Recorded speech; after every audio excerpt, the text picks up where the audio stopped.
Assalamualaikum warahmatullahi wabarakatuh. Perkenalkan, nama saya Talita Sedia Sultana dari SMA Negeri 1 Cipatat, Kabupaten Bandung Barat. Di sini saya akan menjelaskan bagaimana cara kita menanamkan dari kecil atau dari dini pendidikan anti korupsi. Nah, dalam indikatornya, yang pertama ada pengertian korupsi, dampak negatif korupsi, nilai-nilai anti korupsi, dan bagaimana cara kita menerapkan nilai-nilai tersebut dalam kehidupan sehari-hari, juga bagaimana bentuk partisipasi kita untuk mencegah korupsi. Yang pertama, mengenal apa itu korupsi. Secara harfiah dalam bahasa Latin disebut corruptio yang artinya busuk.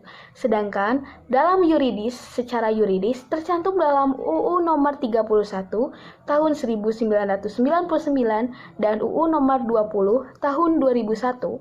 Korupsi adalah setiap orang yang dengan sengaja melawan hukum untuk melakukan perbuatan dengan tujuan memperkaya diri sendiri atau orang lain atau suatu korporasi yang mengakibatkan kerugian keuangan negara atau perekonomian negara. Jadi, kesimpulannya, apa itu korupsi? Nah, korupsi sendiri adalah sebuah tindakan yang dilakukan oleh seseorang atau kelompok yang dimana mereka menyalahgunakan kepercayaan publik yang dikuasakan kepada mereka untuk mendapat keuntungan sepihak secara tidak sah.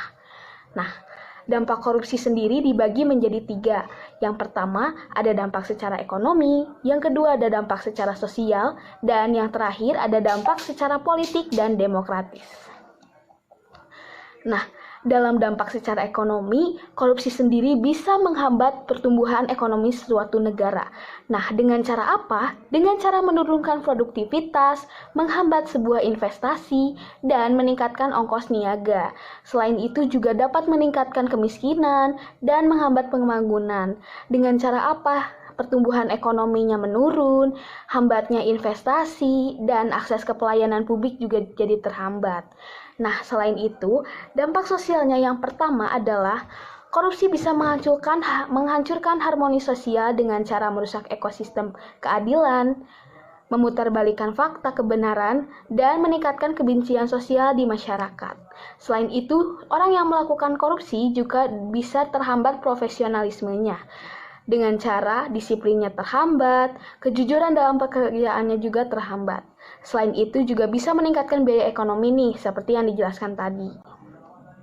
Nah, dampak korupsi sendiri secara politik dan demokrasi sendiri bisa terhambat karena pemerintah menghambat kebebasan berpendapat masyarakatnya, menghambat partisipasi masyarakat, dan menghambat pemerintahan yang jujur.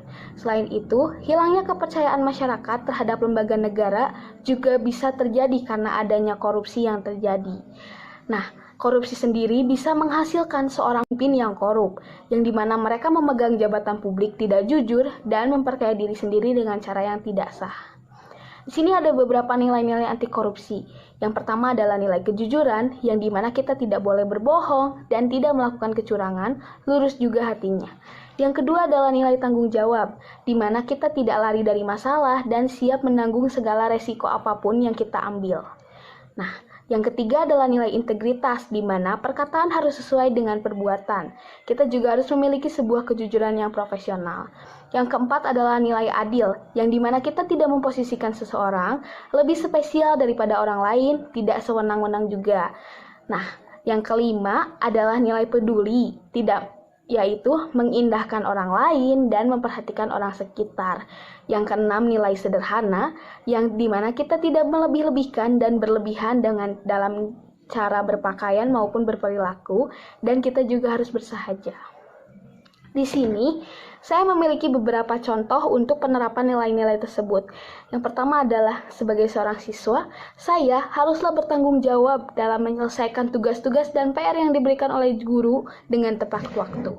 Pun, waktu ulangan, saya berperilaku jujur dengan tidak menyontek saat ulangan berlangsung. Nah, yang kedua adalah sebagai warga masyarakat, saya berusaha berpenampilan secara sederhana tanpa memaksakan sesuatu agar terlihat berada. Saya juga berperilaku adil dalam sebuah organisasi dan tidak membeda-bedakan antar anggota organisasi. Lalu gimana sih bentuk partisipasi kita untuk mencegah sebuah korupsi? Sebagai siswa atau siswi di sekolah, kita bisa mengadakan atau mengikuti seminar tentang isu-isu korupsi.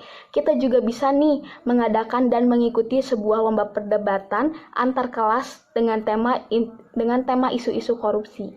Nah, di lingkungan masyarakat, kita bisa menjadi seorang relawan dalam kegiatan atau kampanye anti korupsi. Kita juga bisa melaporkan tindakan korupsi yang diketahui oleh kita kepada pihak yang lebih berwenang. Sekian penjelasan dari saya.